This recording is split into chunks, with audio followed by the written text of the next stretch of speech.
शांति। ज्योति बिंदु शिव बाबा बिंदु होते हुए भी ज्ञान का, गुणों का, सुख का, शांति का, आनंद का, शक्तियों का सिंधु है। और इस सिंधु में समाहित सर्वज्ञान के अमूल्य रत्नों को यदि हम धारण करना चाहते हैं तो हमें भी सब बातों को समेटकर देह सहित देह के सब संबंधों को भूलकर बिंदु बनकर उस बिंदु को याद करना पड़ेगा। और जितना ये बिंदु अंतर तक बाबा को अपने मन में, बुद्धि में, संस्कारों में समाहित करती है, उतना जैसे सागर को हप कर लेती है, सागर में समा जाती है और फिर सागर में जो कुछ भी है उसे अपने भीतर धारण कर लेती है और सिंधु समान बन जाती है। और ये स्थिति आत्मा के जन्म जन्मांतर के सब विकर्मों को विनाश कर देती है, आत्मा के अस्तित्व को परिवर्तित कर देती है, उसे मनुष्य से देवता बना देती है। आज की मुरली भी कैसे हमें बाबा की याद से स्वयं को परिवर्तन करना है, अपनी स्थिति को एक रस बनाना है, उसकी विधि सिखा रही है। सुनते हैं प्यारे बाबा के मधुर महावाक्य। आज है 28 अप्रैल 2026। बाबा के मधुर महावाक्य हैं, मीठे बच्चे बाप समान लवली बनने के लिए अपने को आत्मा बिंदु समझ बिंदु बाप को याद करो। बाबा है लवलीएस्ट, है ना, हाईएस्ट भी है, होलीएस्ट भी है, सबसे लवली भी है। तो उसके जैसा बनना है तो सबसे पहले बिंदु बनना पड़ेगा। और जितना बिंदु बनकर बिंदु को याद करेंगे उतना हम बाबा जैसे बहुत प्यारे, जग से न्यारे हो जाएंगे। प्रश्न है, याद में रहने की गुप्त हड्डी मेहनत हर एक बच्चे को करनी है। क्यों सबको करनी है?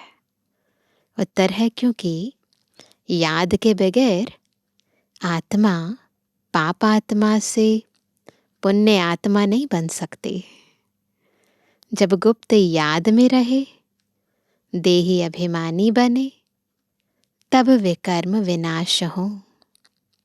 धर्मराज की सजाओं से बचने का साधन भी याद है।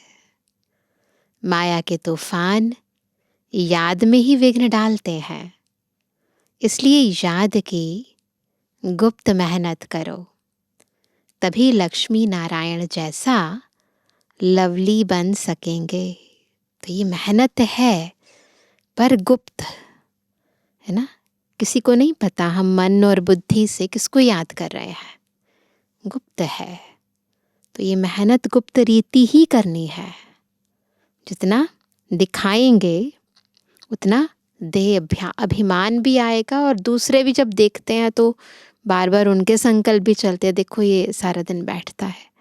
पर नहीं, ये अंदर ही अंदर कर्म करते, चलते फिरते, उठते बैठते गुप्त पुरुषार्थ चलता रहे। आत्मा बिंदु बनकर उस बिंदु या कहे सिंधु में समाहित होकर हर कार्य को सफल करती रहे। ये पुरुषार्थ गहरा भी है और गुप्त भी है। आज का गीत है ओम नमो शिवाय।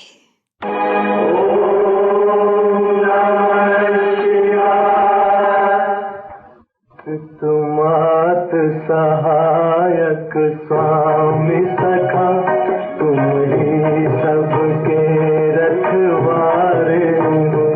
जिसका कोई आधार नहीं, उसके तुम एक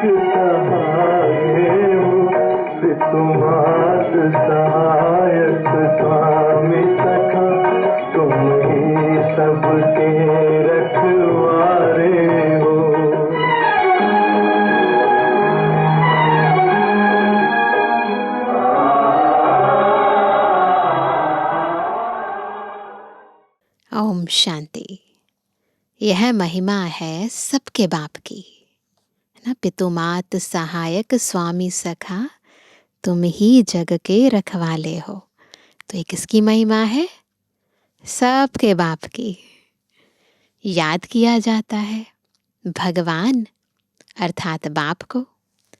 उन्हें माता पिता कहते हैं ना, गॉड फादर भी कहा जाता है। ऐसे नहीं सब मनुष्यों को गॉड फादर कहेंगे। बाबा तो उनको यानी लौकिक बाप को भी कहते हैं। लौकिक बाप जिसको कहते हैं वह भी फिर पारलौकिक बाप को याद करते हैं। वास्तव में याद करने वाली आत्मा है जो लौकिक बाप को भी याद करती है। वह आत्मा अपने रूप को, ऑक्यूपेशन को नहीं जानती है, खुद को ही नहीं जानती कि हमारा रूप क्या है। ये जो बाहर दिखता है इसी को ही अपना रूप समझ लेती है। आत्मा अपने को ही नहीं जानती तो गॉड फादर को कैसे जानेगी? अपने लौकिक फादर को तो सब जानते हैं, उनसे वर्षा मिलता है, नहीं तो याद क्यों करे, है ना। जहाँ से प्राप्ति होती है ना, उसी को आत्मा याद करती है। पारलौकिक बाप से ज़रूर वर्षा मिलता होगा। कहते हैं ओ गॉड फादर, उनसे रहम क्षमा मांगेंगे क्योंकि पाप करते रहते हैं। यह भी ड्रामा में नोंद है, परंतु आत्मा को जानना और फिर परमात्मा को जानना यह डिफ़िकल्ट सब्जेक्ट है। ईजी ते ईजी और डिफ़िकल्ट ते डिफ़िकल्ट।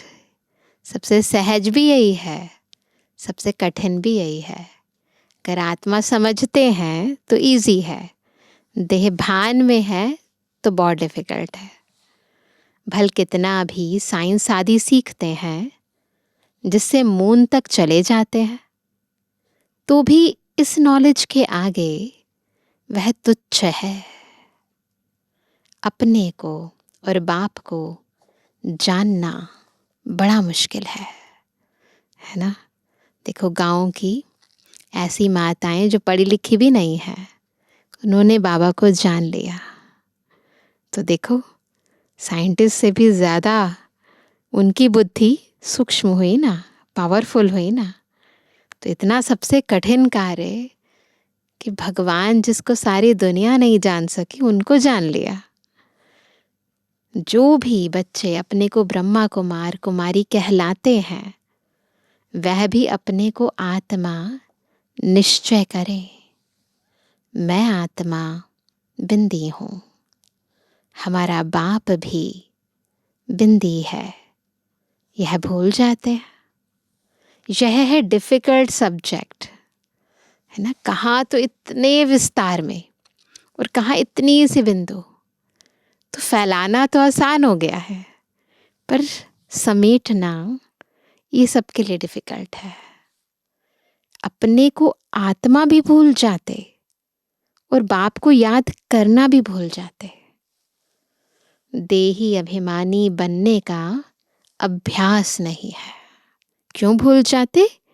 क्योंकि देही अभिमानी बनने का अभ्यास नहीं है।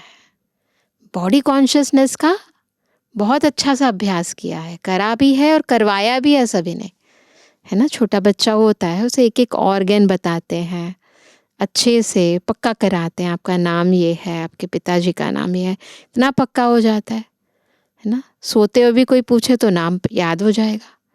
लेकिन मैं आत्मा हूँ, ये मेरा शरीर है, मैं नहीं हूँ, ये तो कोई पक्का कराता ही नहीं है, कभी प्रैक्टिस की ही नहीं है। आत्मा बिंदी है, उनमें ही 84 जन्मों का पाठ नोंधा हुआ है।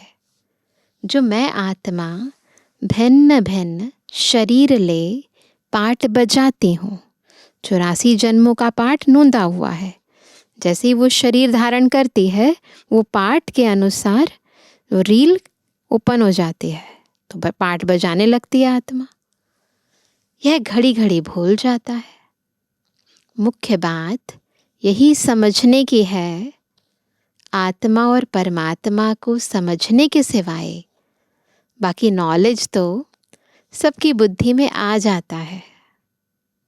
हम 84 जन्म लेते हैं, सूर्यवंशी, चंद्रवंशी आदि आदि बनते हैं। यह चक्र तो बहुत सहज है, समझ जाते हैं। परंतु सिर्फ चक्र को जानने से इतना फायदा नहीं है जितना अपने को आत्मा निश्चय कर, रटना नहीं है, निश्चय करना है। ऐसे तो बच्चे को भी रटा देते ना, तो रटना नहीं है, निश्चय कर बाप को याद करने में फायदा है।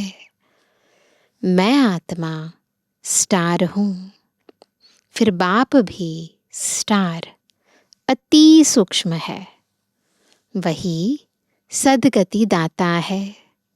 उनको याद करने से ही विकर्म विनाश होने हैं। इस तरीके से कोई भी निरंतर याद नहीं करते, देही अभिमानी नहीं बनते हैं। घड़ी घड़ी यह याद रहे, मैं आत्मा हूँ। बाप का फरमान है, मुझे याद करो तो विकर्म विनाश होंगे। मैं बिंदी हूँ, यहाँ पाठधारी आकर बना हूँ। मेरे में 5 विकारों की कट चढ़ी हुई है। आयरन एज में है, अब गोल्डन एज में जाना है। इसलिए बाप को बहुत प्यार से याद करना है। इस रीति बाप को याद करेंगे तब कट निकल जाएगी। यह है मेहनत। सर्विस की लबार तो बहुत मारते हैं, ऐसे किया सब बताते हैं। आज यह सर्विस की बहुत प्रभावित हुए, परंतु शिव बाबा समझते हैं आत्मा और परमात्मा के ज्ञान पर कुछ भी प्रभावित नहीं हुआ। और यही सबसे इम्पोर्टेंट बात है। भारत हेवन और हेल कैसे बनता है, 84 जन्म कैसे लेते हैं, सतो रजो तमो में कैसे आते हैं, सिर्फ यह सुनकर प्रभावित होते हैं। परमात्मा निराकार है, यह भी समझ जाते हैं।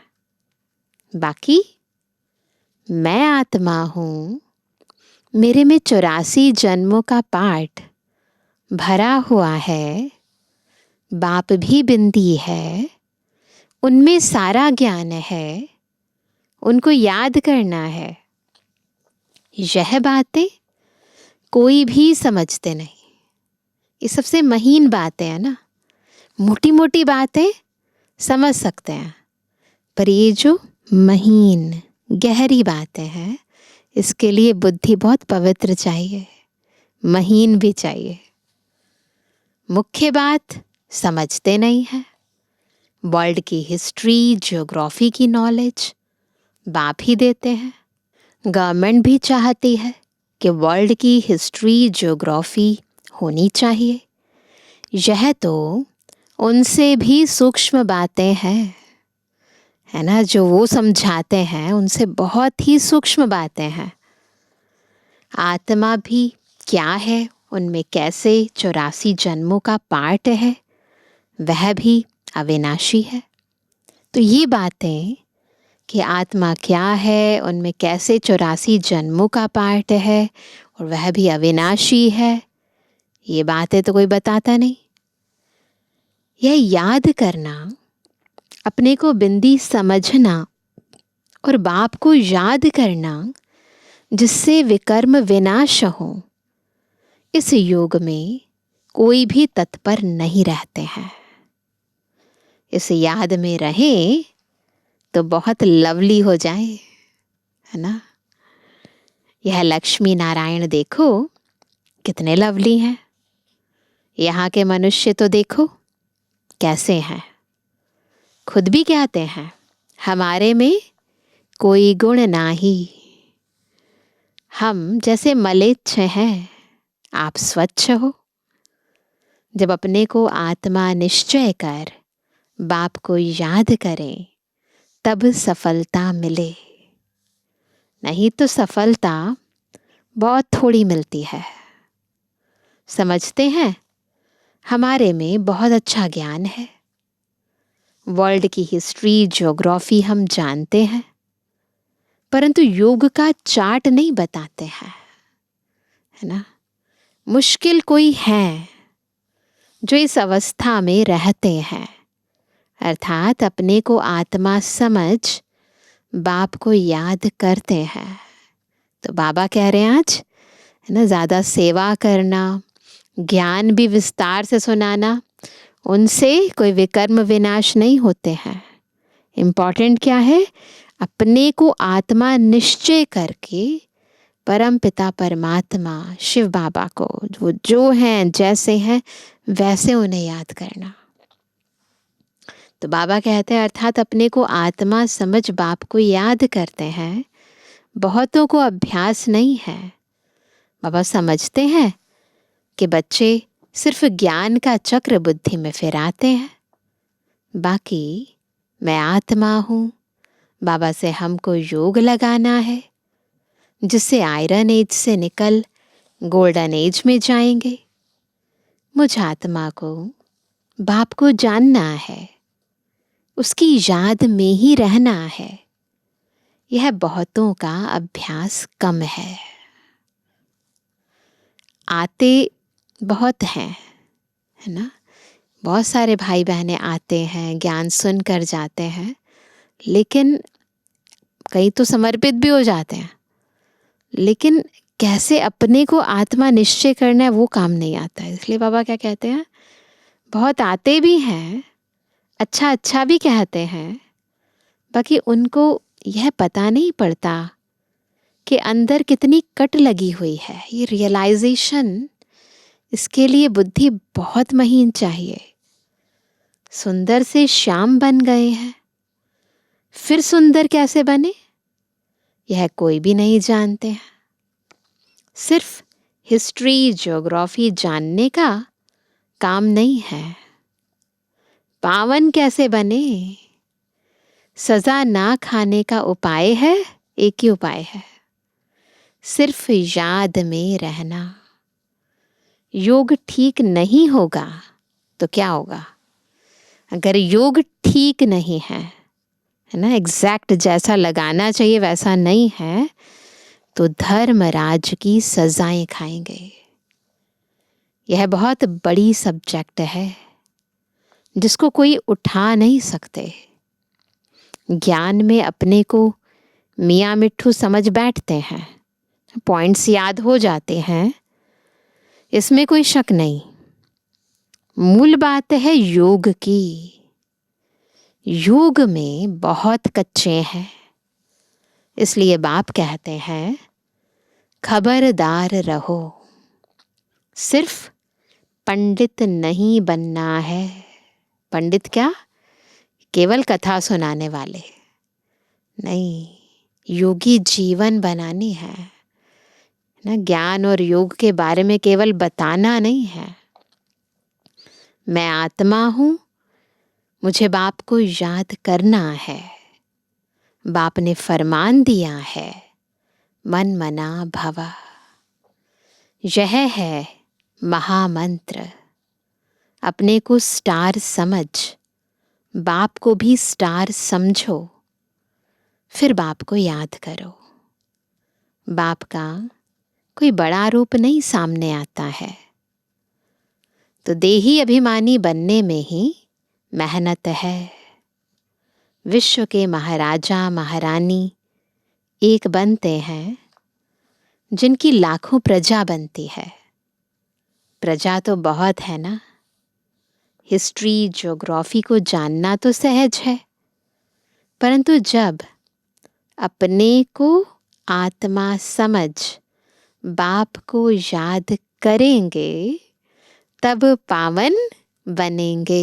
एक ही तरीका है, यह अभ्यास बड़ा डिफिकल्ट है। याद करने बैठेंगे तो बहुत तूफान विघ्न डालेंगे। कोई आधा घंटा भी एक रस हो बैठे बड़ा मुश्किल है, घड़ी घड़ी भूल जाएंगे। इसमें सच्ची सच्ची गुप्त मेहनत है। चक्र का राज जानना सहज है।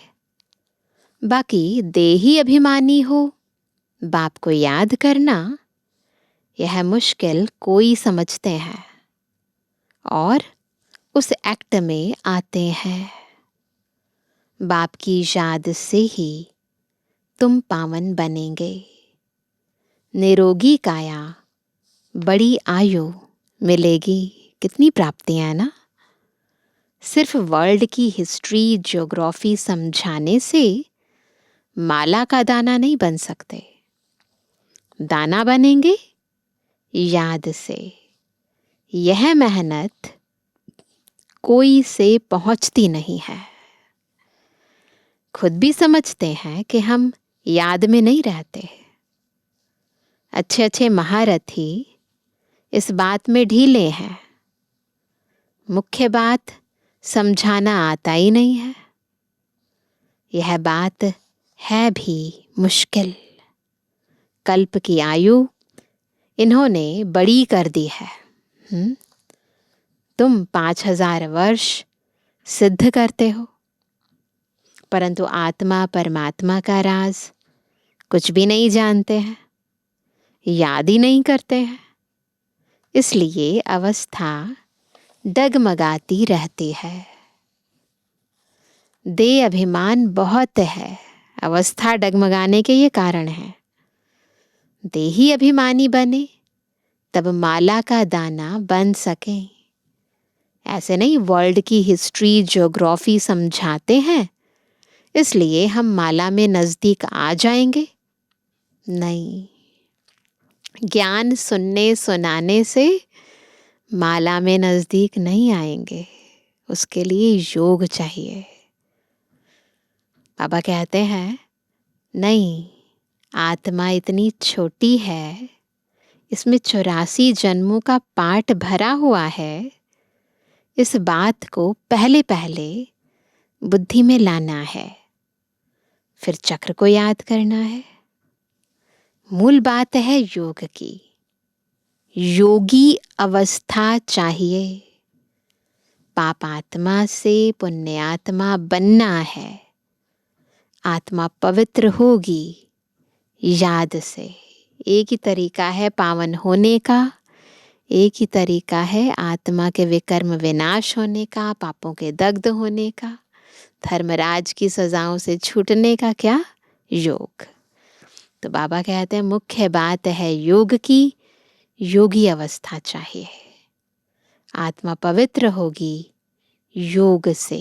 योग बल वाले ही धर्मराज के डंडों से बच सकते हैं। यह मेहनत बड़ी मुश्किल कोई से होती है।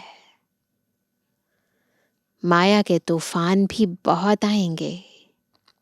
यह बहुत हड्डी गुप्त मेहनत है। लक्ष्मी नारायण बनना मासी का घर नहीं है, इतना इजी नहीं है। यह अभ्यास हो जाए तो चलते फिरते बाप की याद आती रहे। इसको ही योग कहा जाता है। बाकी यह ज्ञान की बातें तो छोटे छोटे बच्चे भी समझ जाएंगे। चित्रों में सब युग आदि लगे हुए हैं, यह तो कॉमन है। जब कोई भी कार्य शुरू करते हैं तो स्वास्तिका लगाते हैं। यह निशानी है। सतयुग, त्रेता, द्वापर, कलयुग, ये निशानी है चारों युगों की। बाकी ऊपर में है छोटा सा संगम युग। तो पहले अपने को आत्मा समझ पक्का करना है। आज सभी पक्का करेंगे। अपने को आत्मा समझ बाप को याद करते रहेंगे, तभी वह शांति फैल सकती। योग से विकर्म विनाश होंगे। शांति फैल सकती, विकर्म विनाश होंगे, धर्मराज की सजाओं से बचेंगे, सब सब कुछ होगा अगर यथार्थ योग है। सारी दुनिया इस बात में भूली हुई है, आत्मा और परमात्मा के बारे में। कोई कहते परमात्मा हजारों सूर्यों से तेजोमय है, परंतु यह हो कैसे सकता? जबकि कहते हैं आत्मा सो परमात्मा, फिर तो दोनों एक हुए ना। छोटे बड़े का फर्क नहीं पड़ सकता। इस पर भी समझाना है। आत्मा का रूप बिंदी है। आत्मा सो परमात्मा है तो परमात्मा भी बिंदी ठहराना। इसमें फर्क तो हो ना सके। सब परमात्मा हो जाए तो सब क्रिएटर हो जाए। सर्व की सदगति करने वाला तो एक बाप है ना। बाकी तो हर एक को अपना पाठ मिला हुआ है। यह बुद्धि में बिठाना पड़े। समझ की बात है। बाप कहते हैं मुझे याद करो तो कट निकल जाएगी। यह मेहनत है। एक तो आधा कल्प देह अभिमानी हो रहे हो। सतयुग में देही अभिमानी रहते भी बाप को नहीं जानते, ज्ञान को नहीं जानते। इस समय जो तुमको नॉलेज मिलती है वह नॉलेज गुम हो जाती है। वहाँ सिर्फ इतना जानते हैं कि हम आत्मा एक शरीर छोड़कर दूसरा लेते हैं, पाठ बजाते हैं। इसमें फिक्र की क्या बात है ना? हर एक को अपना अपना पाठ बजाना है। रोने से क्या होगा? यह समझाया जाता है। अगर कुछ समझें तो शांति आ जाए, है ना। अगर एग्जैक्टली बुद्धि ने स्वीकार कर लिया इस ज्ञान को कि मैं आत्मा हूँ, अविनाशी हूँ। ऐसे शरीर तो हमने जन्म पुनर्जन्म में कई बार लिए हैं, उतारे हैं। तो अगर ये यथार्थ समझ जाए तो फिर अपने आप शांत हो जाए, दुख अशांति खत्म हो जाए। खुद समझेंगे तो औरों को भी समझाएंगे। बुजुर्ग लोग समझाते भी हैं। रोने से क्या वापस थोड़ी आएंगे? शरीर छोड़ आत्मा निकल गई, इसमें रोने की क्या बात है? अज्ञान काल में भी ऐसे समझते हैं, परंतु वह यह थोड़ी जानते हैं कि आत्मा और परमात्मा क्या चीज है। एग्जैक्ट जो परिचय है ना आत्मा का परमात्मा का, वो लोग नहीं जानते हैं। आत्मा में खाद पड़ी है, वह तो समझते आत्मा निर्लेप है। तो यह बहुत महीन बातें हैं। बाबा जानते हैं बहुत बच्चे याद में रहते नहीं हैं। सिर्फ समझाने से क्या होगा? बहुत प्रभावित हुआ, परंतु इससे उसका कोई कल्याण थोड़ी हुआ। आत्मा परमात्मा की पहचान मिले तब समझें बरोबर हम उनके बच्चे हैं। बाप ही पतित पावन है, हमको आकर दुख से छुड़ाता है। वह भी बिंदी है, तो बाप को निरंतर याद करना पड़े। बाकी हिस्ट्री ज्योग्राफी जानना कोई बड़ी बात नहीं है। भल समझने लिए आते हैं, परंतु इस अवस्था में तत्पर रहें कि मैं आत्मा हूँ। इसमें ही मेहनत है। आत्मा परमात्मा की बात तो तुमको भी बाप ने ही आकर समझाते हैं, है ना। ये सारी बातें चाहे आत्मा की है, चाहे परमात्मा की है, चाहे सृष्टि चक्र की है, जब तक बाबा ना आए तब तक हमें पता ही ना चले। इसीलिए बाबा कहते हैं आत्मा परमात्मा की बात तो तुमको भी बाप ही आकर समझाते हैं। सृष्टि का चक्र तो सहज है, जितना हो सके उठते बैठते देही अभिमानी बनने की मेहनत करनी है। देही अभिमानी बहुत शांत रहते हैं। खुद को चेक करना है। समझते हैं मुझे साइलेंस में जाना है, निराकारी दुनिया में जाकर विराजमान होना है। हमारा पाठ अभी पूरा हुआ। बाप का रूप छोटा बिंदी समझेंगे। वह कोई बड़ा लिंग नहीं है। बाबा बहुत छोटा है। वही नॉलेजफुल सर्व के सदगति दाता है छोटी सी बिंदु पर है नॉलेजफुल, सबका सदगति दाता। मैं आत्मा भी नॉलेजफुल बन रहा हूँ। ऐसा चिंतन जब चले तब ऊंच पद पा सकें। दुनिया भर में कोई आत्मा और परमात्मा को नहीं जानते। तुम ब्राह्मणों ने अब जाना है। सन्यासी भी नहीं जानते, न आकर समझेंगे। वह तो सब अपने अपने धर्मों में ही आने वाले हैं। हिसाब किताब चुकतू कर चले जाएंगे। तुमको ही यह मेहनत करने से बाप से वर्षा मिलेगा। अब फिर देही अभिमानी बनना है।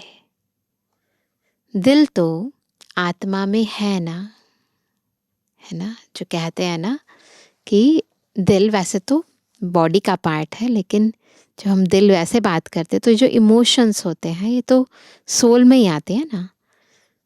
आत्मा को ही दिल बाप से लगाना है। दिल शरीर में नहीं है, उस हर्ट ऑर्गन की बात नहीं है। शरीर के तो सब स्थूल ऑर्गन्स हैं।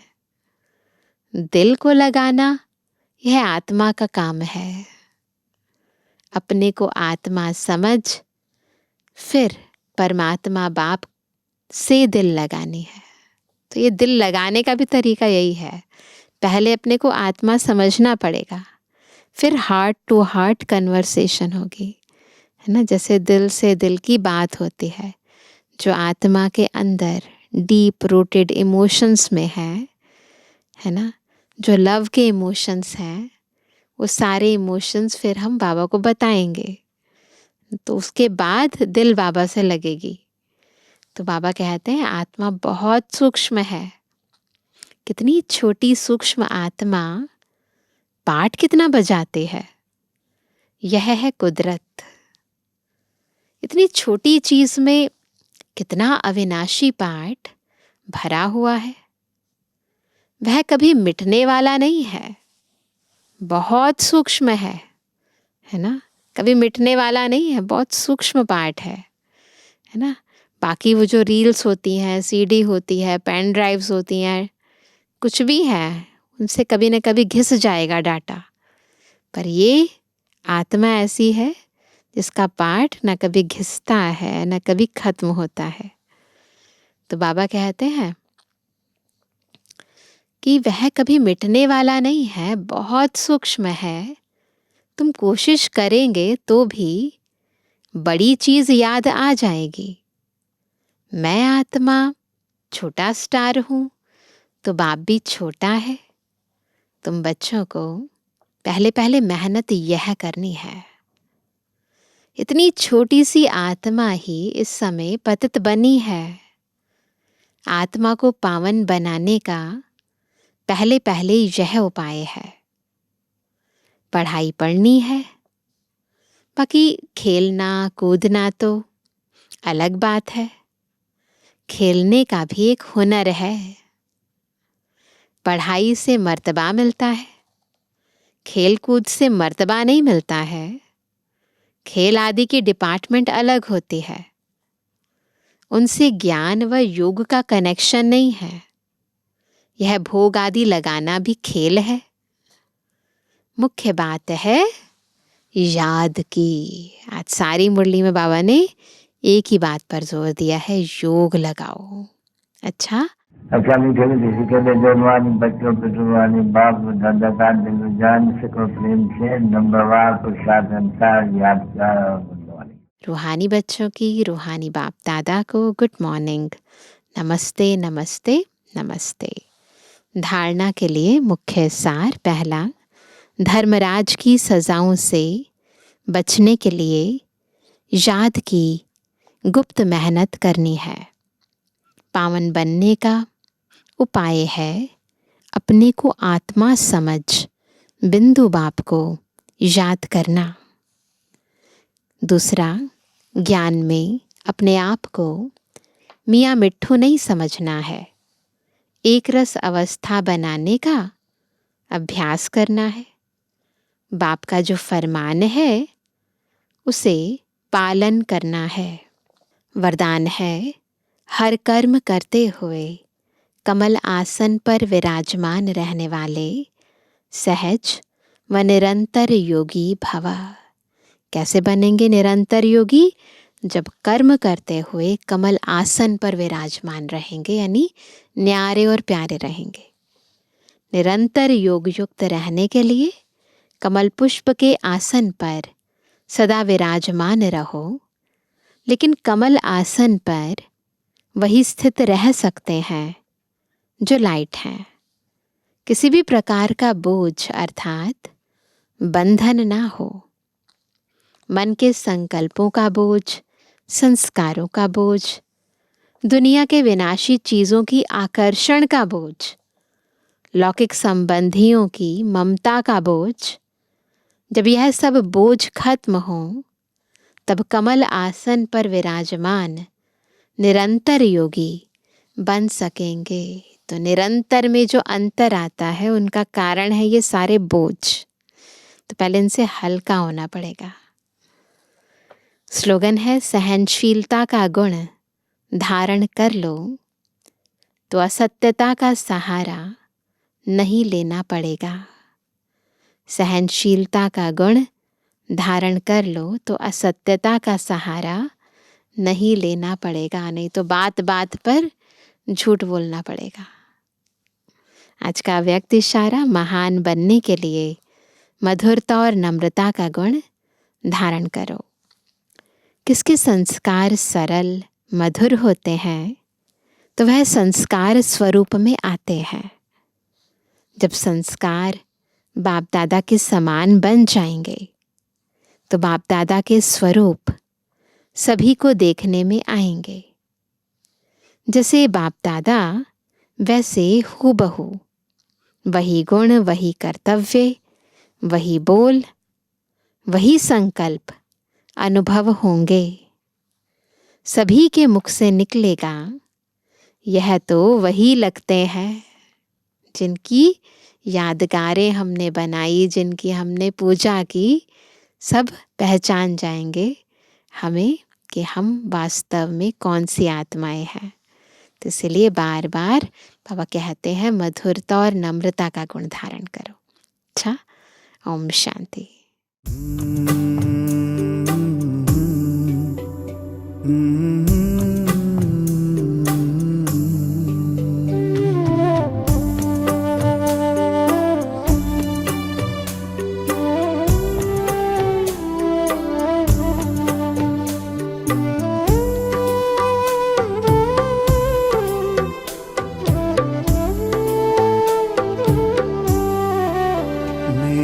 दिल तुझसे अब एक बात कहता है। मेरा दिल तुझसे अब एक बात कहता है। मैं तुझे याद नहीं करता, तू मुझे याद रहता है। मैं तुझे याद नहीं करता, तू मुझे याद रहता है। मेरा दिल तुझसे अब एक बात कहता है।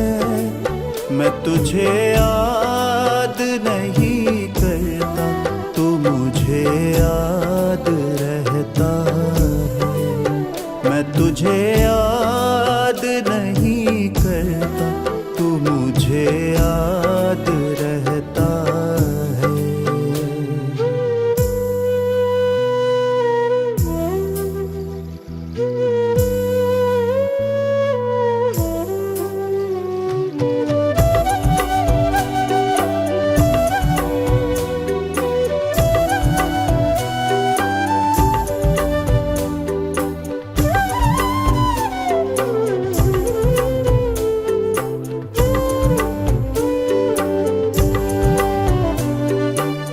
हर पल हर क्षण मैं तेरी यादों से महकाता हूँ, जिसमें तेरी याद ना हो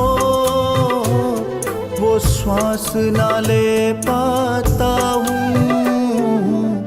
हर पल हर क्षण मैं तेरी यादों से महकाता हूँ, जिसमें तेरी याद ना हो वो श्वास ना ले पाता हूँ।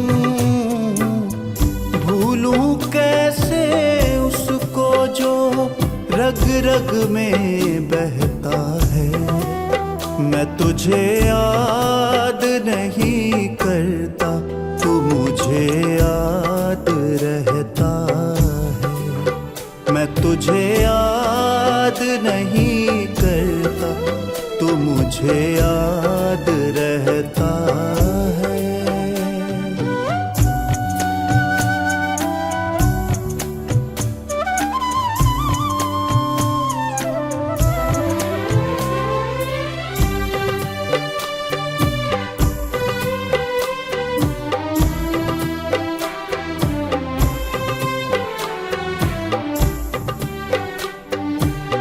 मैं तो कुछ भी नहीं करता, बस देखता रहता हूँ।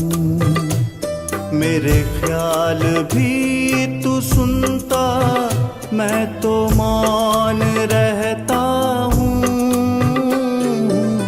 मैं तो कुछ भी नहीं करता, बस देखता रहता हूँ।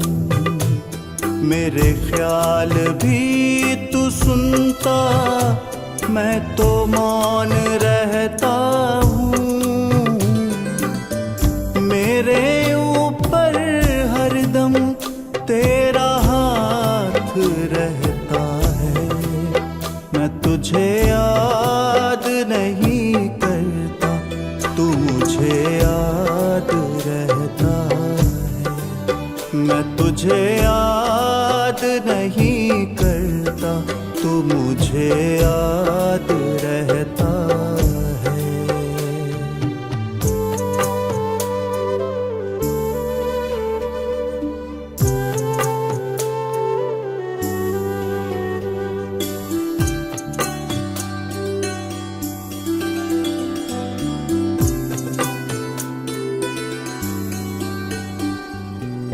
तेरे सिवा इन नैनों से कोई दिखता ही नहीं, ऐसा अलौकिक सुख सघन कहीं मिलता ही नहीं। तेरे सिवा इन नैनों से कोई दिखता ही नहीं, ऐसा अलौकिक सुख सघन कहीं मिलता ही नहीं।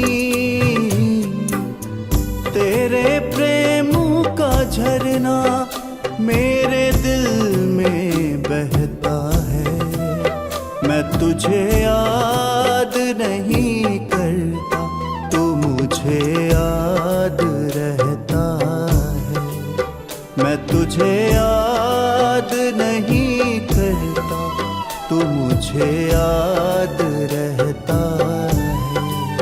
मेरा दिल तुझसे अब एक बात कहता है, मैं तुझे याद नहीं करता, तू मुझे याद रहता है, मैं तुझे याद नहीं करता, तू मुझे याद रहता है, मैं तुझे याद नहीं करता,